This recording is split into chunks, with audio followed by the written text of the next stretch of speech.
Bonjour et bienvenue sur OJC La Télé pour votre journal de midi et demi, les titres de l'actualité. À la une, les protestations se poursuivent dans les Alpes-Maritimes. Nous ferons un point sur les manifestations à Nice et à Antibes. Les températures sont au-dessus des normales de saison dans votre département. La friperie a un principe qui convainc de plus en plus de Français. Nous ouvrirons un dossier à ce sujet en fin de journal. Depuis ce matin à Antibes, aucun bus ne circule en raison d'une grève des conducteurs du réseau Envibus. Victor Combala, vous êtes sur place. Quelle est la situation, Victor ? Et oui, je suis ici au pôle d'échange d'Antibes, juste à côté de la gare SNCF. C'est ici que tous les bus de la ville se croisent en temps normal. Mais comme vous le voyez derrière moi, aujourd'hui, aucun bus ne circule. Ils sont tous à l'arrêt les uns derrière les autres. En effet, depuis 5h30 ce matin, les syndicalistes ont décidé de reconduire le mouvement qui avait déjà débuté hier avec aucun bus qui ne circulait. C'est à la surprise générale donc que ce mouvement a été reconduit. Et nous avons échangé avec l'un des syndicalistes présents sur place qui nous a exprimé sa détermination à continuer le mouvement. Parce que chacun prend ses responsabilités. S'il y en a qui préfèrent aller au travail jusqu'à la mort, c'est leur problème. Nous, c'est pas notre cas. On prend notre destin en main et notre vie en main. On n'est pas des enfants. On n'est pas venus ici pour rigoler. On fait pas ça pour embêter les gens non plus. On est ici avec la dignité. On veut garder notre dignité et c'est tout. S'il enlève le projet de loi, on arrêtera. Mais le combat, il s'arrêtera pas quand même.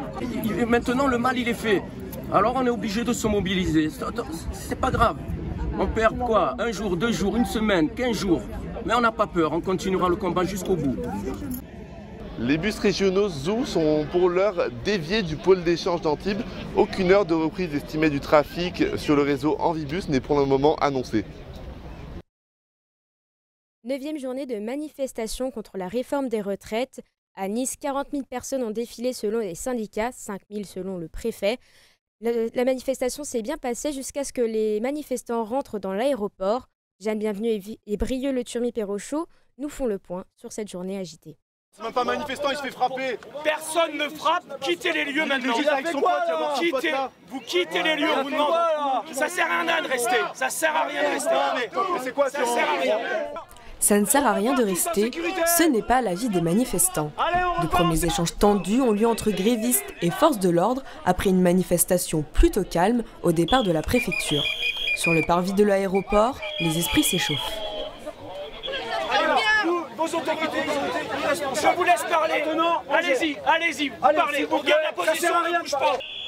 En fin de matinée, les CRS bloquent le passage pour accéder à l'aéroport. Mais à 12h30, les manifestants réussissent à forcer le cordon de sécurité. Objectif atteint, les grévistes entrent dans le hall du terminal 2. L'aéroport de Nice-Côte d'Azur reste quand même un des lieux de fréquentation assez énorme. Donc voilà, de base on devait s'arrêter au rond-point juste au terminal 2 là-bas. On nous a bloqués. Qu'est-ce qu'on a fait? On a fait demi-tour, on a suivi le cortège. Et voilà, le terminal numéro 1, on a réussi à l'envahir et puis voilà. Après 45 minutes d'occupation, les syndicalistes sur place incitent les manifestants à quitter les lieux. Je vous laisse parler. Je vous demande de fermer la porte et de ne pas pousser. On ne pousse pas, et ben on y va. Vous les invitez. Et ben c'est ce que je fais, allez-y. Voilà. Allez-y. Allez, on est parti, s'il vous plaît. Merci. On y va, je voudrais juste...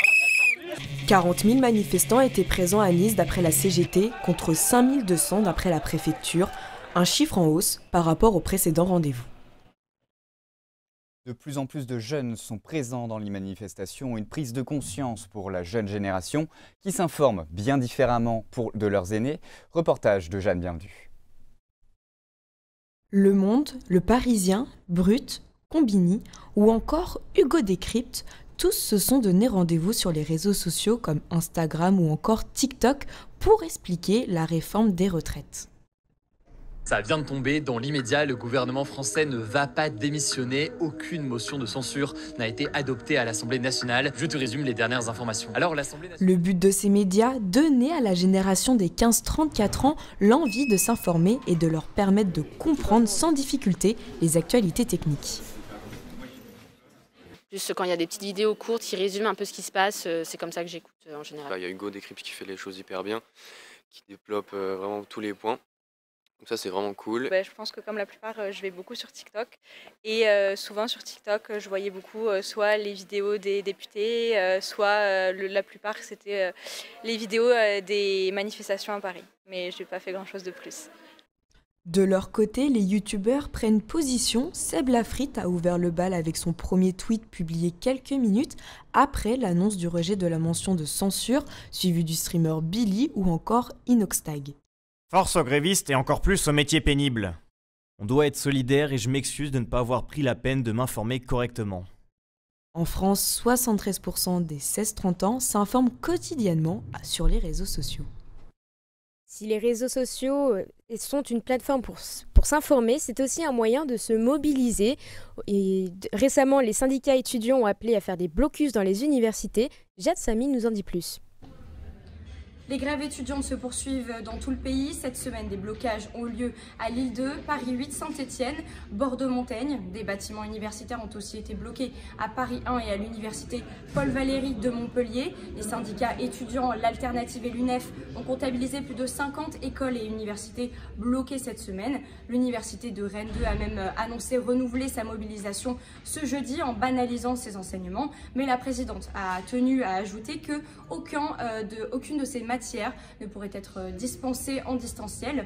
À Caen, cela fait maintenant 15 jours que des étudiants occupent une partie de la faculté. Ces étudiants sont donc un collectif qui proteste contre la réforme des retraites et contre la précarité étudiante. Ils appellent d'autres canets à les rejoindre, faisant craindre de nouvelles tensions entre ceux qui veulent continuer le blocage et ceux qui souhaitent reprendre leurs cours. Des restrictions de carburant dans les Alpes-Maritimes et le Var après le blocage de la raffinerie de Puget-sur-Argent. La préfecture a mis en place des restrictions dans les stations-service. Édouard Aubois et Laura Hus sont allés recueillir les premières réactions. Pas d'interdiction mais des restrictions. Le préfet des Alpes-Maritimes a mis en place une limitation de 30 litres d'essence par véhicule en raison du niveau élevé de la demande et des difficultés d'approvisionnement. Certains ne comprennent pas la mesure. Ça va servir à rien. Enfin, tu peux faire un plein aujourd'hui et repartir demain, refaire un autre plein, donc ça va rien changer quoi. Pour les 30 litres, non, parce que les gens ils travaillent, il y a loin, il y a les enfants à l'école, il y a tout ça. Les gens ils naviguent avec leur voiture. Pour d'autres, au contraire, cette décision arrive au bon moment. Il y en a de moins en moins, il faut qu'il y ait un peu moins de jerrycans qui sont remplis, quoi. Il y avait des gens qui n'avaient pas de pétrole du tout il y a 18 mois et les gens qui ne pouvaient pas aller au travail, je crois que c'est une bonne idée. L'achat de carburant dans des bidons et des récipients est donc interdit dans le département. Problème, certaines stations ne sont pas surveillées. Il y en a qui exagèrent mais après c'est pas contrôlé puisque pendant que j'attendais ici, il y avait une camionnette là la personne elle remplissait des jerrycans. En attendant des potentielles autres mesures, la restriction prendra elle fin le 28 mars. Bouge plus. Et dans ce contexte de crise sociale, le programme de la visite du roi Charles III qui débutera dimanche pourrait être modifié. La porte de la mairie de Bordeaux a été incendiée hier à l'occasion des manifestations. Donc c'était l'une des villes-étapes de son parcours. Buckingham Palace surveille la situation de près. Et sur les manifestations de la réforme des retraites, les explications avec Bastien Dufour. Le premier voyage d'État du nouveau monarque sera pour la France. Il se veut le symbole d'une amitié retrouvée après des années de tensions liées au Brexit. Ce sera la 35e visite de Charles dans l'Hexagone. Le programme chargé pourrait être perturbé par le contexte social. Lundi, une cérémonie devant l'Arc de Triomphe devrait se dérouler sous une surveillance accrue, suivie d'une descente des Champs-Élysées en présence d'Emmanuel Macron. Puis Charles III fera un discours au Sénat avant de rejoindre le château de Versailles pour un dîner de gala. Ce dernier pourrait être symboliquement relocalisé à l'Élysée. Mardi matin, le couple royal embarquera dans un TGV pour Bordeaux pour inaugurer un nouveau consulat britannique. Visite pour l'instant maintenue malgré les manifestations et l'incendie devant la mairie la nuit dernière. Des perturbations aussi pour la balade prévue en tramway. Les représentants syndicaux ont annoncé qu'il est quasiment certain que le roi ne pourra pas prendre le tram. Il devrait tout de même pouvoir visiter un vignoble et se rendre dans les forêts brûlées l'été dernier.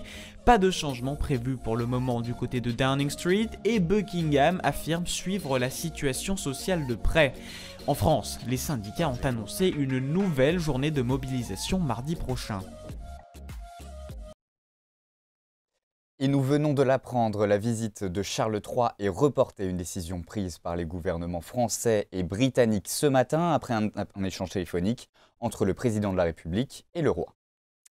C'est le retour du printemps et avec des allergies. Roxane Vauclair est ici pour nous en parler et nous expliquer la situation dans le sud du pays. Bonjour Victor, bonjour Mathilde. Et oui, effectivement, les pollens de cyprès sont de retour en France et en force, surtout dans le sud de la France, avec un risque d'allergie maximale du sud-est au sud-ouest. Les pollens qu'on retrouve dans l'air sont de différents types. Il y a donc, comme je l'ai dit, les pollens de cyprès, mais également l'orme, le charme, la saule, et le platane aussi est de retour, va arriver dans le sud. Les Français allergiques au pollen sont de plus en plus nombreux. En 2020, 25% de la population française était allergique au pollen, contre 8% en 2000, et seulement 1% de la population française était allergique au pollen en 1960. Ces chiffres ne cessent d'augmenter parce que d'ici 2050, la moitié de la population française sera allergique au pollen. Selon un responsable du service de surveillance aérobiologique, ces chiffres s'expliquent par différentes causes, notamment la pollution, la crise du Covid-19 ou encore le réchauffement climatique. Nous sommes allés rencontrer ces Canois allergiques. Écoutez. C'est gênant. C'est vachement gênant et fatigant. Difficulté à dormir, la journée c'est désagréable, mais bon, ça on gère, on fait comme on peut. On est obligé de rester dans le noir, on n'est pas bien, on ne peut pas se concentrer, on a mal aux yeux, donc on est obligé de... On peut pas faire grand chose, quoi. C'est pas évident. J'ai plus d'odorat. Et ça m'affecte aussi sur la bouffe, puisque plus d'odorat, ma femme me dit il faut des vins beaucoup plus corsés. C'est vrai, c'est ce que je préfère maintenant. J'aime manger très épicé, des choses comme ça. Peut-être ça m'impacte un peu là-dessus aussi, je pense. Vous l'aurez entendu, c'est désagréable au quotidien d'être allergique. Donc voici quelques remèdes naturels ou pharmaceutiques pour vous aider à alléger vos symptômes. Il y a l'antihistaminique, qui sont les médicaments les plus consommés, les plus fréquents, mais également la plante de spiruline, par exemple, qui est une plante qui est fréquemment utilisée et qui est fortement recommandée, mais également les huiles essentielles qui peuvent être utilisées sous toutes les formes. Je vous recommande la menthe poivrée. Et finalement, pour les conducteurs qui sont allergiques, je vous conseille vivement de conduire les fenêtres fermées. Il fait chaud dans les Alpes-Maritimes en 2022. Nice et Cannes ont battu leur record de nombre de jours avec des températures au-dessus des normales de saison. Ce début d'année est également parti pour affoler les compteurs. Dans la ville du cinéma, cette chaleur n'est pas du goût de tout le monde. Reportage de Rémi Capra-Brocard et Mathilde Giannini-Veillon. Du soleil tout au long de la journée, des températures estivales, Cannes brille d'un éclat étincelant depuis le début de l'année. En terrasse, les préoccupations environnementales ne privent pas les Canois de profiter du soleil. Ça fait plaisir de profiter du soleil, c'est quand même génial. Après, forcément, je pense qu'il y a toutes les populations qui s'inquiètent pour les plantes et puis pour la vie en général. Là, on est à sec, il nous faut un petit peu de pluie, mais on peut profiter du soleil, c'est génial. Je trouve ça très agréable après. J'aime beaucoup le soleil et pour moi, c'est plutôt positif que négatif. Même si je sais que pour la planète, malheureusement, c'est plutôt négatif. L'année dernière, durant 287 jours, les températures se sont hissées au-dessus des normales de saison, un record pour la ville du cinéma. Record battu également pour sa voisine niçoise, avec 284 jours. Selon les chiffres de Météo France, les températures de ce début d'année sont également au-dessus des normales de saison. Cette année, là, 2023, donc on est au-dessus des normales, c'est vrai, sur les 3 mois, janvier, février et le mois de mars en cours. Janvier, donc que ce soit à Nice ou Cannes, c'est sensiblement pareil, mais on est à peu près à 0,8 degrés au-dessus des normales. Ce mois de mars est le plus chaud de 2023, avec des températures en moyenne 2 degrés au-dessus des normales. Dans la résidence universitaire du campus Georges Méliès, les étudiants sont éreintés par ces températures. Très chaud. Là, à 17h, quand je suis rentrée, il faisait 24, ça peut des fois monter jusqu'à 26. La nuit, je suis obligée de dormir avec les fenêtres ouvertes, donc ça attire les moustiques. Donc c'est vrai que on dort pas bien et c'est pas forcément une situation qui est très agréable pour nous. J'ouvre très rarement mes fenêtres le soir, parce que tout bonnement, il y a des moustiques qui rentrent dans ma chambre, qui volent dans mes oreilles et qui me piquent. Je me suis retrouvée à acheter des sprays anti-moustiques en plein décembre. Je vous avoue que c'est pas très pratique. Pas de chance pour ces étudiantes. Dans les 3 mois à venir, selon Météo France, Les températures devraient être une nouvelle fois au-dessus des normales. Ne reste plus que le ventilateur pour apporter un peu de fraîcheur avant l'arrivée de l'été. J-6 avant le début du tournage de l'émission Ninja Warrior. À Cannes, cela réjouit certains habitants, mais en agace d'autres. Victor Létis-Pillon et Marco Thiollier sont allés prendre les températures dans les rues de Cannes. 500 tonnes de matériel, 180 techniciens, une installation impressionnante pour accueillir le tournage de la prochaine saison de Ninja Warrior. Une esplanade du Pontiero métamorphosée pour l'occasion. On est scotché. Ça délivre tout le quartier de Cannes, mais bon. Si c'est ponctuel, ça ne me dérange pas particulièrement dans le sens où ça fait de l'animation. La structure, elle est énorme. C'est dingue, hein. On se croirait sur un stade, quoi. C'est très métallique. Peut-être qu'une fois terminé, ce sera esthétique. Voilà, pour le moment, c'est surtout bruyant et métallique. Espérons que ça reste pas trop longtemps. Oui! Dans Ninja Warrior, des concurrents doivent traverser une série d'obstacles réputés infranchissables. Le grand gagnant empoche 100 000 €. Les tournages qui débutent à 19 h se terminent aux alentours de 1h30 du matin. Pour le jour de la finale, le 4 avril, l'heure de fin est prévue à 8 h. Les nuisances inquiètent déjà les riverains. Ça peut être gênant, ouais. Ça fait du bruit. Hein. Ah, ça c'est embêtant, oui. Rien ne me surprend à Cannes. Hein. C'est ma mine imaginable, disons, pour un tournage, faire des choses comme ça. Si ce parcours des héros n'est pas au goût de tous les passants, ce restaurateur installé juste en face garde de très bons souvenirs de l'année dernière. Il distribuait chaque soir des plats pour les candidats. Ça nous a amené beaucoup de clientèle, dont Denis Brognard. Je l'ai servi personnellement. Ouais. J'ai cru que ma sentence allait être, comment il dit, irrévocable. Ouais, voilà, je pensais qu'elle était comme ça, la sentence, mais non. Et il m'a dit à l'année prochaine, on va l'attendre cette année, on va voir s'il va revenir. Hein. Les installations se poursuivent jusqu'à mercredi prochain, coup d'envoi de la 9e saison de l'émission phare de TF1. Cannes accueille 140 événements de renommée mondiale, dont le Festival de Cannes qui attire beaucoup de monde. Une aubaine pour les restaurants dont le chiffre d'affaires augmente, mais ils sont inquiets face au manque de saisonniers. Un reportage de Marie-Claire Diouf et Baptiste Bozon. 140 000, c'est le nombre de personnes attendues à Cannes pour le Festival international du film en mai, dont certains seront sûrement présents dans ce restaurant. Pour les satisfaire, il faudra du personnel. Le problème, c'est qu'il faut recruter beaucoup et d'un coup, et ce n'est pas facile. Je pense que le confinement a fait beaucoup de mal à notre profession. Les gens ne veulent plus travailler le soir, le week-end. Ils ont trouvé d'autres passe-temps ou d'autres... voilà. Mais bon, tout le secteur de l'hôtellerie est touché. L'année dernière, ça a été très compliqué. Et là, ça commence, la saison commence d'ici un mois et ça devient un peu compliqué.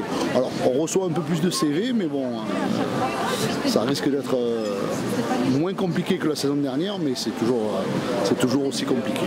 En 2022, il manquait 10 000 saisonniers sur la Côte d'Azur. Pour attirer les candidats, le syndicat de l'hôtellerie et de la restauration a augmenté la grille salariale de 6% et certains restaurateurs proposent même une prise en charge du logement. Tu ne le portes pas, vends-le, pardon. Une politique qui convainc de plus en plus de Français, et ce, aux dépens d'organismes de donation comme Emmaüs qui voit ses dons baisser chaque année. Un reportage d'Océane Boisselot et de Jeanne Bienvenue.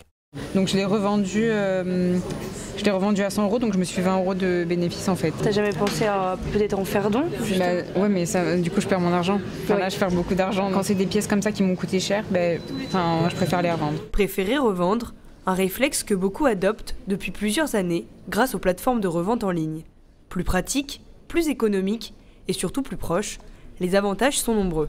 Le site de seconde main décoré d'un V reçoit chaque jour plus de 3 millions de visiteurs, un nombre élevé que de nombreuses Vinti n'ont aucun mal à comprendre. Moi je vois le côté pratique de Vinted où effectivement on a la livraison avant point relais, donc au niveau pratique c'est vrai que Vinted pour moi c'est génial, mais on a beaucoup plus pour réflexe de le donner à l'entourage ou de le vendre sur Vinted pour récupérer de l'argent, mais c'est vrai qu'Emmaüs beaucoup moins.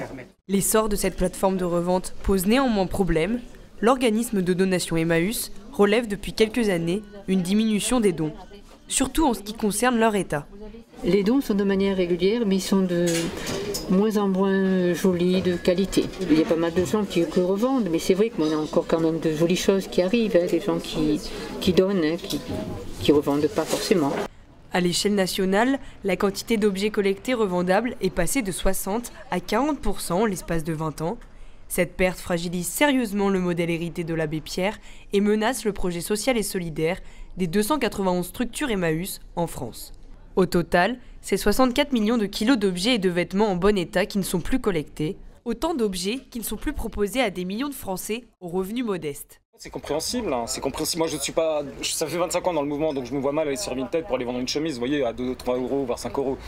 Je trouve ça, voilà, c'est une perte de temps pour moi qui est inutile. Mais après, chaque personne est libre de.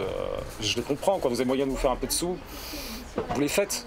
On va pas leur jeter la pierre, quoi, c'est humain. Pour contrer cette habitude de consommation, l'organisme Solidaire adopte une communication similaire à celle des plateformes de seconde main et lance un appel national qui vise à revaloriser le don d'objets et à attirer les plus jeunes générations qui ne connaissent pas toujours le modèle de seconde main solidaire inventé par le mouvement Emmaüs. Aujourd'hui, près de 20% des vêtements achetés sont des vêtements d'occasion, une tendance qui augmente grâce aux sites de revente en ligne, comme le Vinted ou le Bon Coin.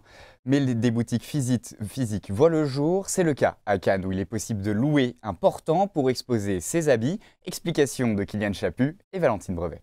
On a également un petit peu de bijoux, un petit peu d'accessoires, des chapeaux, des lunettes. Voilà, on peut vraiment trouver un petit peu de tout. Chez Camilla, il y a des robes, des jeans et des sacs, mais rien n'est à elle. Le concept de sa boutique, louer un emplacement pour vendre ses vêtements. Je leur mets à disposition donc un linéaire important où elles peuvent mettre maximum 50 articles. Voilà, donc la location, elle se fait pendant une durée de 2 semaines ou de 4 semaines. À la fin, elle récupère ses invendus et 70% des ventes qui ont été faites. Ici, l'intégralité des pièces sont de seconde main, une initiative économique mais surtout écologique qui interpelle les clients. Vous faites ça, il y a un moment spécifique, une période de précis? Eh bien, en fait, c'est tout au long de l'année, mais il y a un planning de réservation. D'accord. Voilà, parce que, étant donné qu'il y a pas mal de demandes. Si d'autres magasins de dépôt-vente existent dans les Alpes-Maritimes, c'est le premier qui propose entièrement des produits d'occasion. Le concept deuxième main et le concept de ramener les portants en fait, pour les gens qui veulent vendre leurs affaires, tout ça, il n'y avait pas. Ça, c'est vrai que, en tout cas, du moins, moi, je n'ai pas encore entendu parler. Pour l'heure, Camilla peaufine les derniers détails avant l'inauguration prévue samedi. Merci d'avoir été avec nous pour cette édition. On se retrouve très bientôt pour un prochain journal. Au revoir.